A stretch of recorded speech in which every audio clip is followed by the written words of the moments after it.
যে মুমিন ও মুমিনা ব্যক্তি মানুষ চিনতে ভুল করে তাদের জন্য অনেক পুরনো এই আমল অবশ্যই তাদের চোখ খুলে দেবে। যখন সকালে উঠবে সোজা হাত সোজা চোখে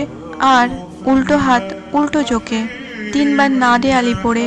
আর 3 বার সূরা নাসর পড়ে তারপর দোয়া করো, হ্যাঁ আমার আল্লাহ, আমার চোখ এতটা উজ্জ্বল করো যে আমি যে ব্যক্তির চোখের দিকে দেখি সেই ব্যক্তির আসল রূপ যেন আমার চোখের সামনে এসে যায়,